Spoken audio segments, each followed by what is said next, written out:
የዛሬውን ቃል እግዚአብሔር ፊት እግዚአብሔር የሰጠንን እንሰማለን። እግዚአብሔር ቃሉን ስለሚገልጥልን በቃሉ ስለሚናገረን እግዚአብሔር ይመስገን። ሃሌሉያ ሃሌሉያ።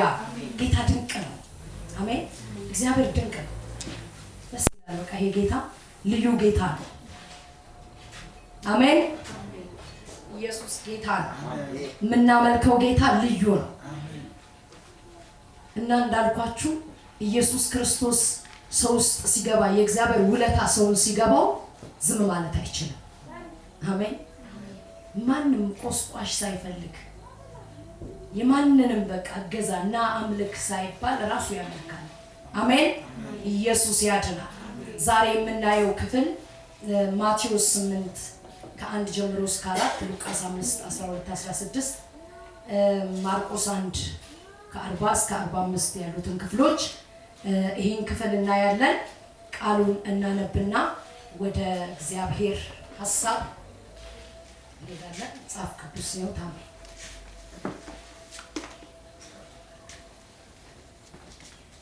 ማቴዎስ 8 ከ1 እስከ 4 ያለውን ታሜ ታነብልናለህ። አዎ ኢየሱስ ጌታ አሜን። ጌታ በኢየሱስ ማነባለው። ከተራራም በወረደ ጊዜ ብዙ ሕዝብ ተከተሉት። እነሆም ለምጻም ቀርቦ ጌታ ሆይ ብትወድስ ልታነጻኝ ትችላለህ እያለ ሰገደለት። እጁንም ዘርግቶ ዳሰሰውና እወዳለሁ ንጻ አለው። ወዲያውም ለምጹ ነጻ። ኢየሱስም ለማንም እንዳትናገር ተጠንቀቅ፣ ነገር ግን ሄደህ ራስን ለካህን አሳይ፣ እነርሱም ምስክር እንዲሆን ሙሴ ያዘዘውን መባ አቅርብ አለው። አሜን። ጌታ ይባርክ። ኢየሱስ ያድናል። አሜን። እዚህ ቦታ ላይ የምናየው ኢየሱስ ክርስቶስ ከተራራ በወረደ ጊዜ ኢየሱስ ክርስቶስ አስተምሮ ከተራራ ላይ እንደወረደ ያገኘው አንድ ለምጻም ሰው እንደሆነ እዚህ ቦታ ላይ ይነግረናል። ከተራራው በወረደ ጊዜ ብዙ ሕዝብ ተከትለውት ነበረ። ኢየሱስ ያድናል። እነሆም ለምጻም ቀርቦ ጌታ ሆይ ብትወድ ልታነጻኝ ትችላለህን እያለ ሰገደለት። ኢየሱስ ጌታ ነው።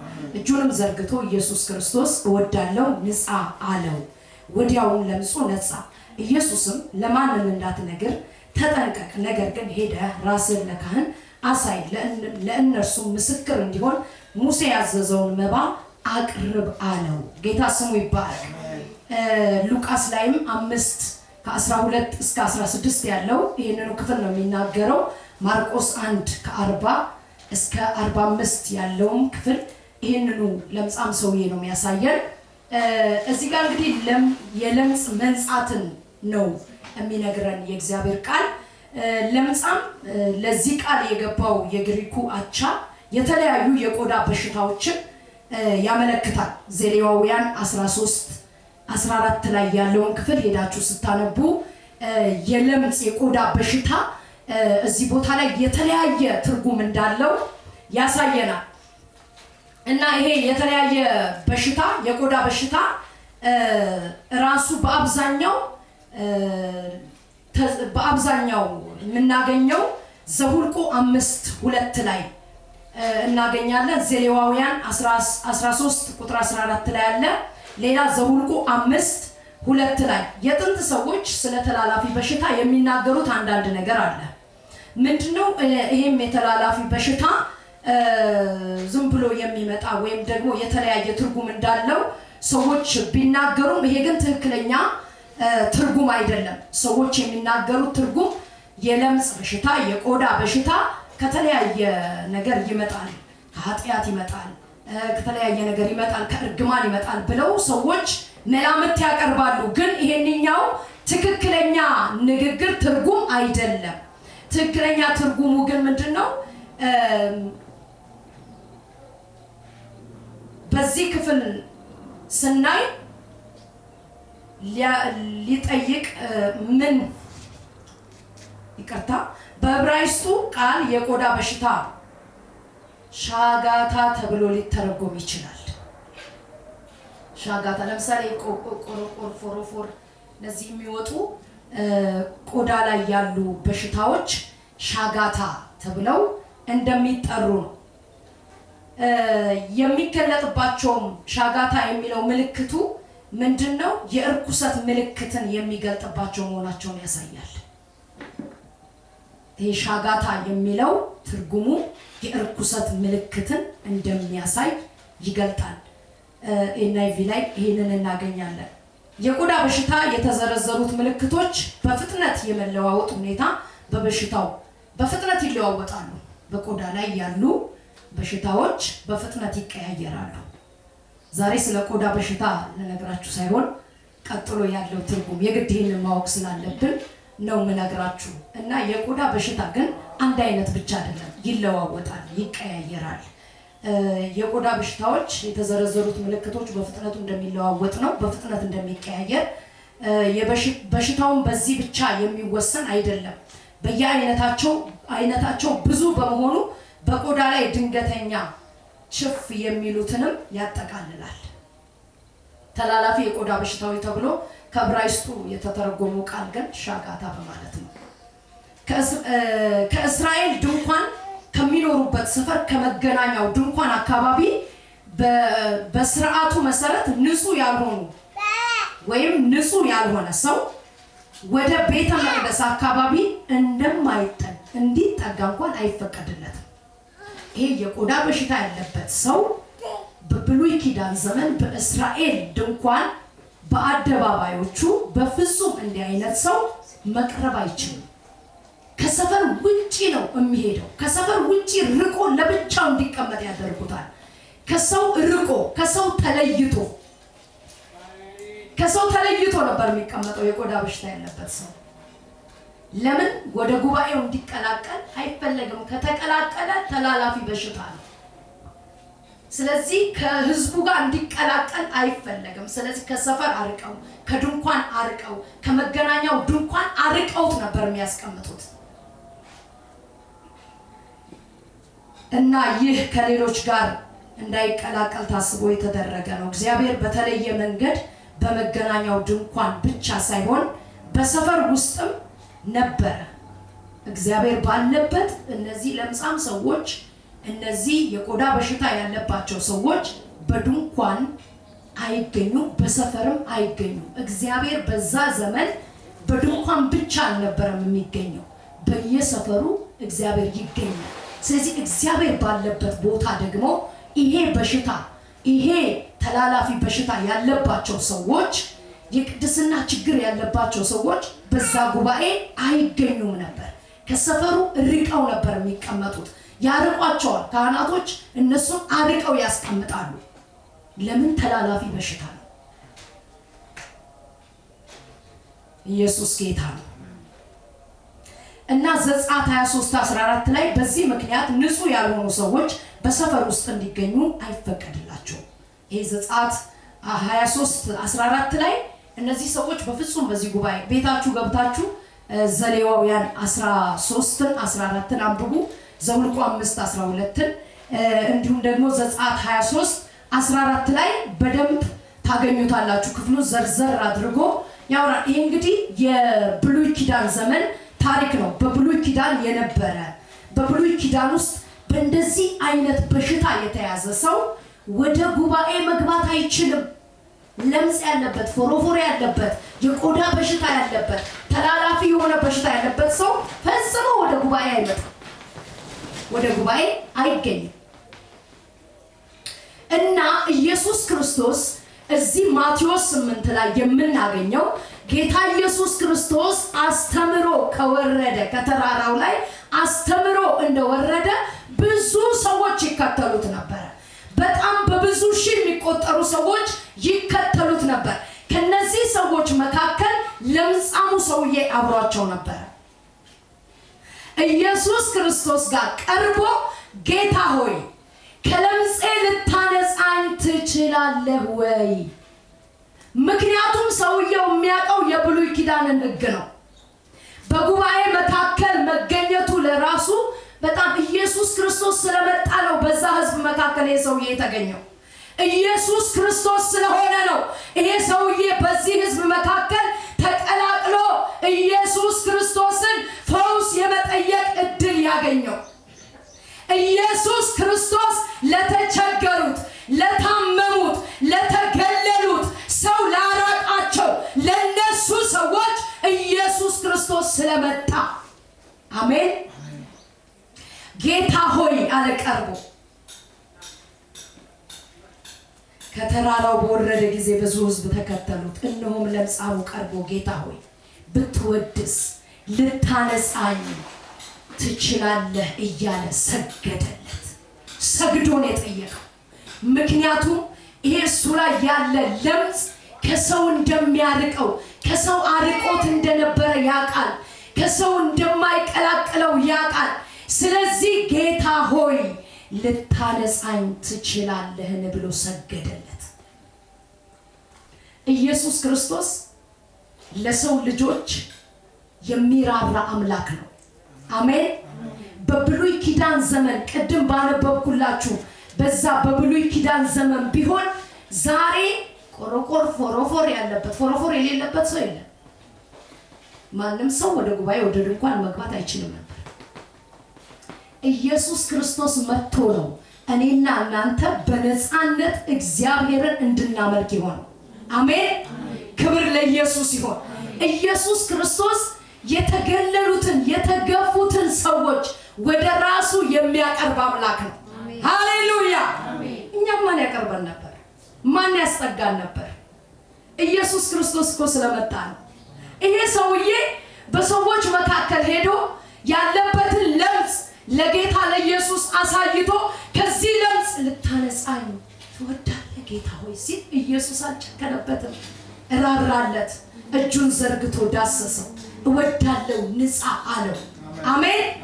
ከለምጹ ሰውየው ነጻ፣ ወዲያው ነጻ፣ ወዲያው ተፈወሰ።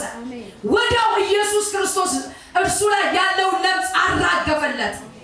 አሜን። ኢየሱስ የትኛውንም መከራ ያራግፋል። ይሄ ሰውዬ ወደ ጌታ ኢየሱስ ክርስቶስ ነው የመጣው።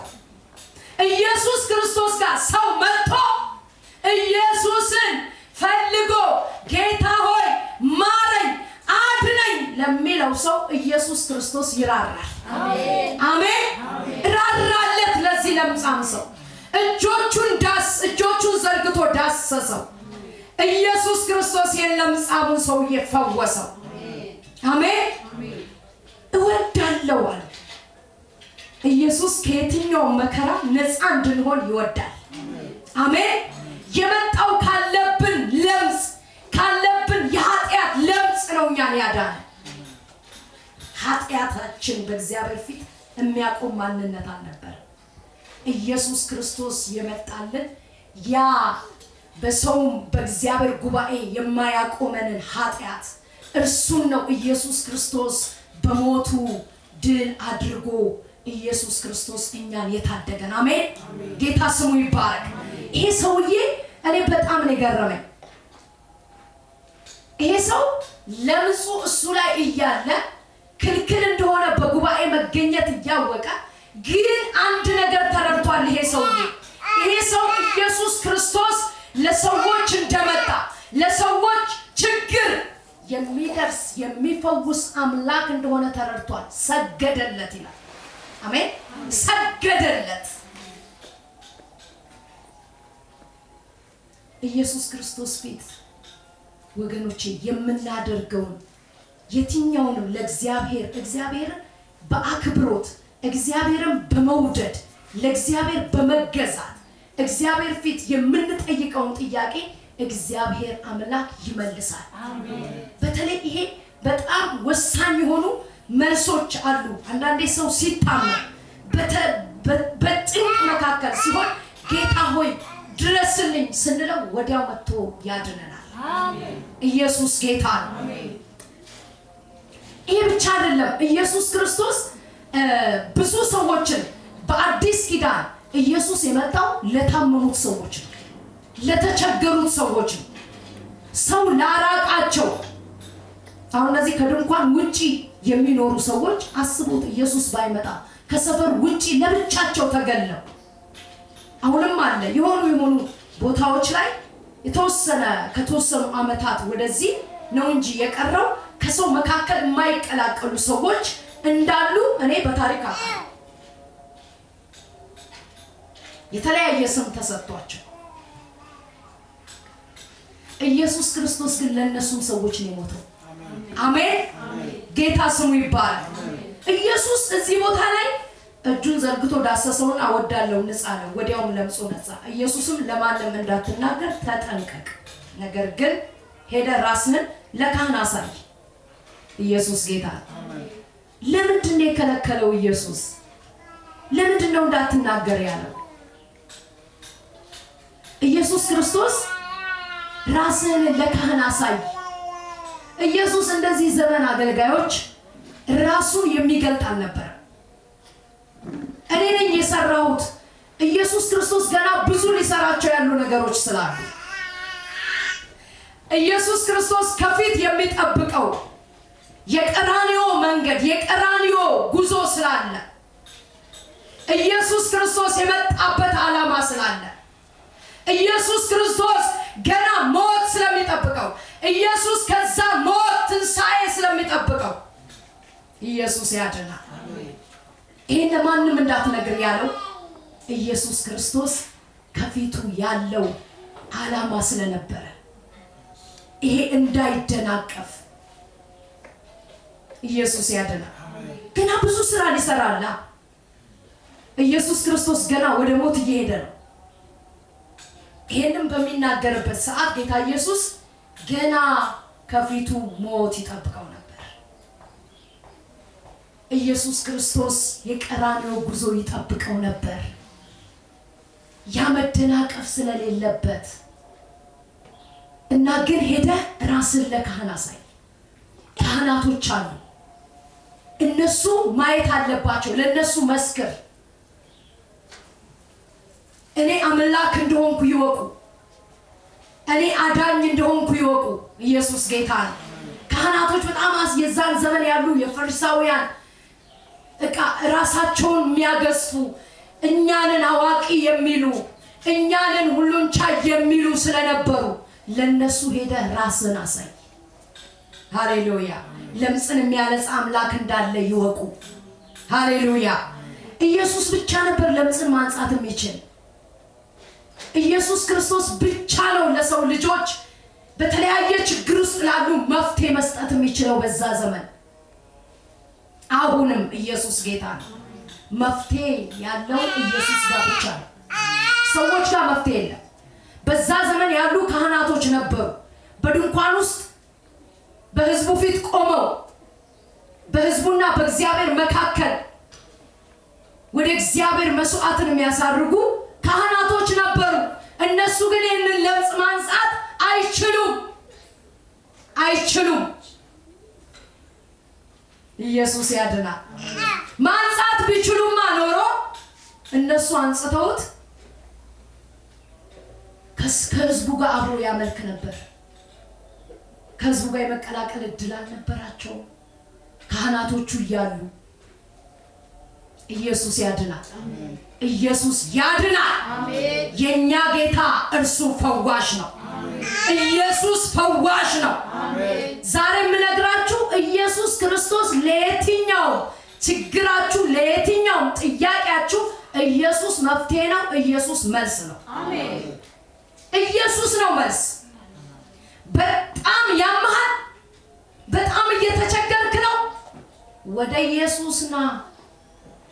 አይ አሁን እኮ ኢየሱስ ጋር ነኝ ካልከኝ እሱን አይደለም፣ ወደ ኢየሱስ ክርስቶስ ቅረብ፣ ፊቱን ፈልግ። ይሄ ሰውዬ መጥቶ በፊቱ ነው የሰገደው፣ ተንበረከከ በፊቱ ሰገደለት ለጌታ። ጌታ ሆይ ተማጸነው ጌታ። ለሰው ከምትጮህ ሰው ምንም መፍትሄ ሊያመጣ ይችላል። ከእግዚአብሔር ጋር ተስማምተ ከእግዚአብሔር ጋር ወግነ እግዚአብሔር ፊት መውደቅ አለበት። ከዛስ እግዚአብሔር አምላክ ላንተ ፈውስ ያደርጋል። ላንተ ላንቺ መፍትሄ ያደርጋል። ኢየሱስ ጋር ነው መፍትሄ ያለው። አሜን።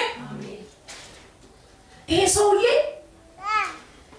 በቃ አይኖቹን ሁሉ ከሁኔታዎች ላይ አንስቶ ያንን መሰደዱን ያንን ከሰፈር መውጣቱን እሱን ሁሉ ትቶ በኢየሱስ ክርስቶስ ፊት ወደቀ። አንጻኝ አለው። ይሄን ልታነጻ የምትችል አንተ ብቻ ነህ። ዛሬ በንጹህ ልብ በጌታ ፊት መውደቅ ያስፈልጋል። አሁን የሚታይ ለምጽ ላይኖርብን ይችላል፣ ግን በውስጥ ያለ ለምጽ ጌታ የሚጠላው ለምጽ እግዚአብሔር ከእግዚአብሔር ጉባኤ የሚያርቀን ለምጽ ከእግዚአብሔር መሰዊያ ፊት የሚያርቀን ለምጽ አለ በእግዚአብሔር ቤት በእግዚአብሔር ሕዝብ ላይ። ዛሬ እሱን ለምጽ እግዚአብሔር ሊያነጻለን ኢየሱስ እወዳለሁ ይላል። አሜን። ለምጹን አነጻለሁ ይላል። ኢየሱስ ጌታ። የሚገርማችሁ እግዚአብሔር ነው ይሄንን ድምጽ ሰጥቶኝ እንዳገለግል ይሄን ክፍል እግዚአብሔር ሰጥቶኝ። ኢየሱስ በእውነት በዚህ ዘመን የሚታይ ለምጽ የለ፣ ግን የተሰወረ ለምጽ አለ።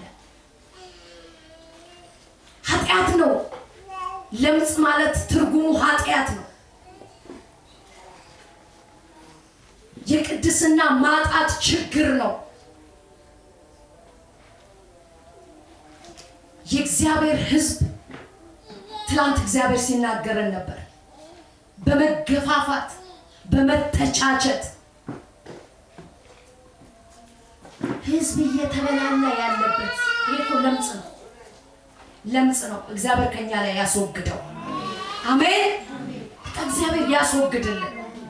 በቃ እግዚአብሔርን በንጹህ ልብ እንድናመልክ እግዚአብሔርን በንጹህ ልብ ለሱ እንድንሰግድለት እግዚአብሔር ይፈልጋል። ከዛም ደግሞ ያለብንን ለምጽ ሊያነጻ ኢየሱስ ይኸው እወዳለሁ ንጻ እያለ ነው። ያስቸገረ ነገር አለ፣ የከበደ ነገር አለ። ኢየሱስ ክርስቶስ የማያየው የማያውቀው ነገር ምንም ነገር የለም። በእግዚአብሔር ፊት ምንም የተሰወረ ነገር የለም። አሁን እኛ ስንታይ እኔን ስታዩ ለእናንተ የተደበቀ ማንነት ይኖረኛል። አታውቁኝም፣ ውስጤን አታውቁም፣ ሐሳቤን አታውቁም። እግዚአብሔር ግን ሐሳቤን ያውቃል። በእግዚአብሔር ፊት ምንም መሰወር አልችልም፣ ምንም መደበቅ አልችልም። ስለዚህ እኔ ንጹህ ልሁን፣ እኔ ውስጤ ለምጽ ይሁን፣ እግዚአብሔር ያያል። ዛሬ ግን በኢየሱስ ስም ለምጹ ከኛ ላይ ይነሳ። አሜን። ለምጽ አለ እግዚአብሔር የሚጸየፈው። ጌታ አንሳልኝ ማለት ያስፈልገናል። ወደቀ ሰውየው በጌታ ፊት። እባክህ ጌታ ሆይ አንጻኝ፣ አንጻኝ። ምክንያቱም ኢየሱስ ክርስቶስ እንዳልኳችሁ መጽሐፍ ቅዱስ እንዳለንም የሚራራ አምላክ ነው። አሜን። ይህ ሰው የተገሎ ሲኖር ሰልችቶታል። ከእግዚአብሔር ሐሳብ ውጪ መኖር በጣም ክርስትና አሰልቺ ነው። ከእግዚአብሔር ፈቃድ ውጪ ከእግዚአብሔር ሐሳብ ውጪ ሆኖ መኖር ዳገት ነው። አምልኮ አትችልም፣ መጸለይ አትችልም፣ እግዚአብሔርን ማምለክ። ከእግዚአብሔር ሐሳብ ውጪ ከእግዚአብሔር ፈቃድ ውጪ ሆነን ስንሆን ስልችት ያለ እየሰለቸ ነው የምትመጣው፣ እየሰለቸሽ ነው የምትመጪው። ለምንድን ነው እንደዛ የሆነው? እግዚአብሔር አምላክ የማይፈልገው እኛ ውስጥ የተቀመጠ እግዚአብሔር የማይከብርበት እግዚአብሔርን ደስ የማያሰኝ ማንነት ሐሳብ፣ እሱን እግዚአብሔር ከኛ ላይ እንዲያነሳው ወደ እግዚአብሔር ካልጮህን እግዚአብሔር መጥቶ ከኛ ላይ እንዲህ አንገትን ጠምዝዞ ምናምን አያስጥልህም። እግዚአብሔር አንተ ተንበርክከ አስጥለኝ ጌታ ሆይ እንድትል ይፈልጋል። አስጥለኝ። ኢየሱስ ጌታ። እስቲ አስጥለኝ በሉ። አዎ ያስጥለን። ምክንያቱም ሁለት ነገር ይዞ መሄድ አይቻልም። አንድ ተረትና ምሳሌ አለ። የቆጡን አወርድ ብላ የብብቷን ጣለች እና አንድ አማርኛ መጽሐፍ ላይ አንብቤ በጣም ተገረሙ። እና ውሻው አጥንት ሰርቆ ይሮጣል። አጥንት ሰርቆ እኮ ነው። እየሮጠ እያለ ድንገት ኩሬ ጋር ደረሰ። ኩሬ ጋር ሲደርስ ምስሉን ራሱን አየ። ወይኔ አገኘው በቃ ሌላ ልበላ ነው አለ። የያዘው እኮ ሰርቆ ነው ሊበላ ያለው። ሲያይ ራሱን ሌላ ውሻ መስሎታል። ከሱም ነጥቄ እበላለሁ ብሎ ሲል ካፉ ዱብ አለ አጥንቱ።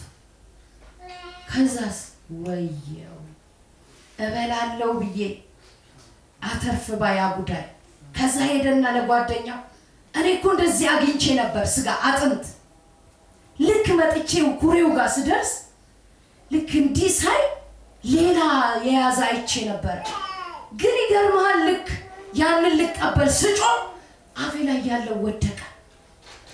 አይ ያለው ጓደኛው አተርፍ ባያ ጉዳይ። አንዳንዴ እግዚአብሔር ፊት ወገኖቼ ሁለት ነገር ይዞ መሄድ አይቻልም። እግዚአብሔር አምላክ ፊት መንግስቱን እንድንፈልግ፣ እግዚአብሔርን እንድንሻው፣ ለእግዚአብሔር እንድንኖር በንጹህ ልብ። አሜን። ኢየሱስ ጌታ እኮ ይመጣል። ኢየሱስ ይመጣል። የትላንትናው መልእክት እኔ በጣም ነው፣ ምክንያቱም ሄጄን ጸልዬበታለሁ ለወገኖች ነግሬ። ማምለጥ አለብን። ኢየሱስ ክርስቶስ ይመጣል። አሁን በትክክል ሰው እየተበላላ ያለበት ጊዜ ነው። እኔ እውነቱን ነው የምነግራችሁ። መናገር ፈርቼ ማለት ያየሁት ነገር በጣም ስለከበደኝ 1 ወር ምናምን ይሆናል በጉባኤ መካከል እንዲህ ሰው ስጋ ለስጋ እንዲህ ሲቦጫጭቅ ነው ያየሁት፣ ስጋው እስኪታይ ድረስ እና በጣም ከበደኝ። እግዚአብሔር ከነዚህ አይነት ነገር አለ። ሪል ነው ደግሞ እውነት ነው። ለምን ሰው እርስ በርስ አብሮ መሄድ ያልቻለበት፣ አብሮ ማውራት ያልቻለበት፣ መግባባት እንዴ እግዚአብሔርን እያመለከ ሰው እንዴት አብሮ መግባባት አይችልም? እንዴት መደማመጥ አይችልም? ይሄ ለምጽ ነው። እግዚአብሔር በኢየሱስ ስም ከኛ ላይ ይጥረገው። አሜን። በቃ ይሄንን ለምጽ እግዚአብሔር ከህዝቡ ላይ ከእኛም ላይ በአንድ አይነት ብቻ አይደለም። በጣም ይውላችሁ እኛ እግዚአብሔር በቃ የከፈተን አይኖቻችንን ያበራልን ሰዎች ነው ማለት። ወደ ሰው እንኳን አይደለም የምናየው፣ ወደ ራሳችን። የጻድቅ አይኖች ወደ ራሱ ናቸው ይላል መጽሐፍ ቅዱስ። የጻድቅ አይኖች ወደ ራሱ ናቸው እንጂ ወደ ሰው አይደለም። ሰውን ሳይሆን ማየት ራስን ነው። ኢየሱስ ያድናል። ጌታ ስሙ ይባረክ። እግዚአብሔር ፊት ወገኖቼ በቃ ከእንደዚህ አይነት ህይወት እግዚአብሔር እንዲታደገን በእግዚአብሔር ፊት መውደቅ ያስፈልገናል። እግዚአብሔርም ደግሞ ያነጻል። ኢየሱስ ያድናል። ኢየሱስ ያድናል።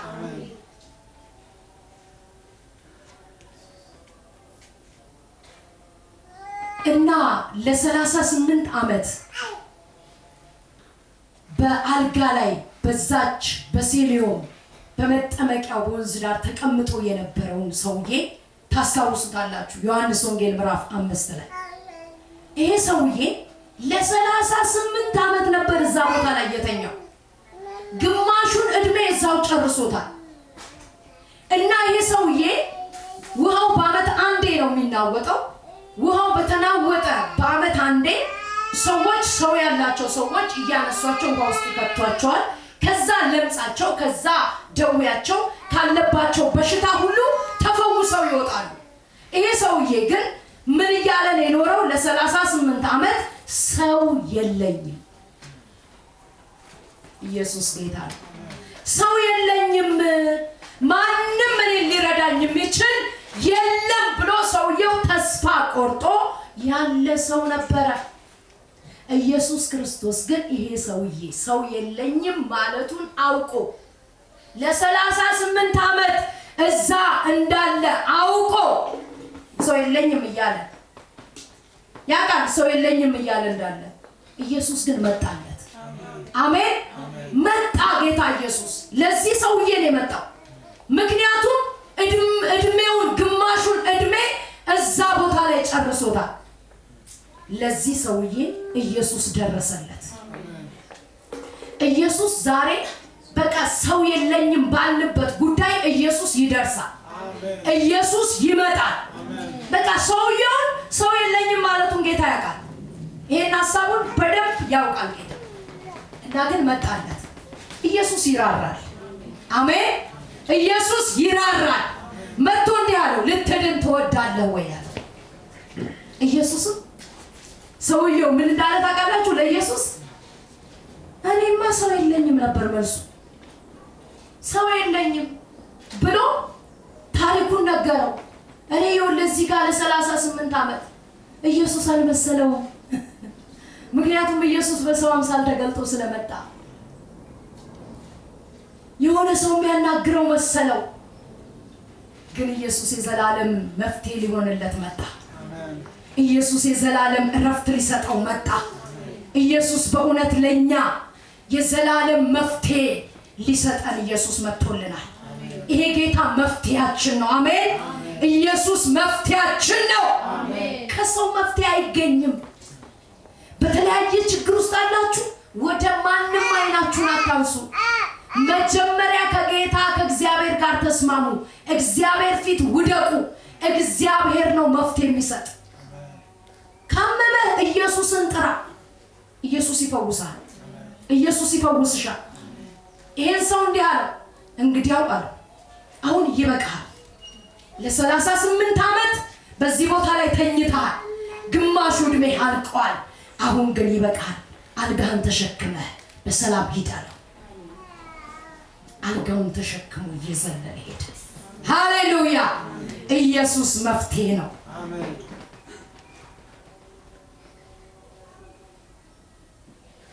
ለዚህ ሰውዬ ይሄኛው ለምጻሙ ሰውዬ በጌታ ፊት ሰገደ። አንጻኝ ብሎ ለመነ። ይሄኛውን ደግሞ ስናየው ዮሐንስ ወንጌል ላይ ያለውን ሰውዬ ስናይ ኢየሱስ ሄዶ ነው የፈወሰው። ኢየሱስ መሄድ ለማይችሉት ሄዶ ይፈውሳል። አሜን። መሄድ ለማይችል መሄድ አይችልም ነበር። ይሄ ሰው ሽባ ነበር፣ አልጋ ላይ ተኝቶ ነበር። በእግሩ ሄዶ ስለማይመጣ ኢየሱስ ሄደለት። ዛሬ በጣም ከአቅም በላይ በሆነ ነገር ኢየሱስ ይመጣል። አሜን።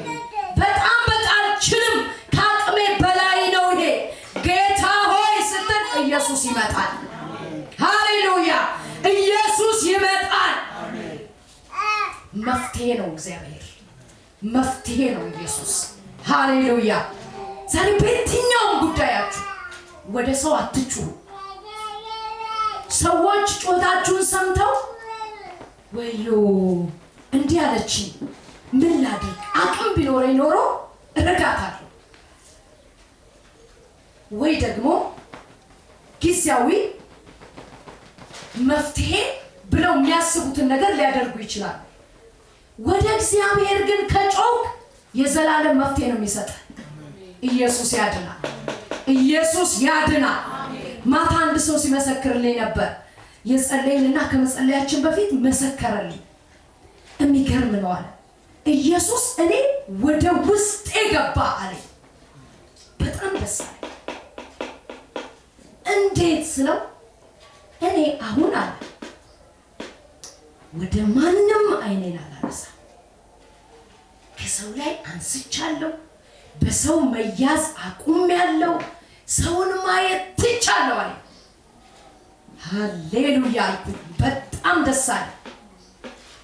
ኢየሱስ እርሱን ብቻ እንድናይ ነው የሚፈልገው። እና ምንድን ያደረገልስ ነው? አንድ ጉባኤ ሄጄ ከጉባኤ መካከል የእግዚአብሔር ሰው ጠራኝ። ና ወንድሜ ብሎ መልእክት ነገረኝ።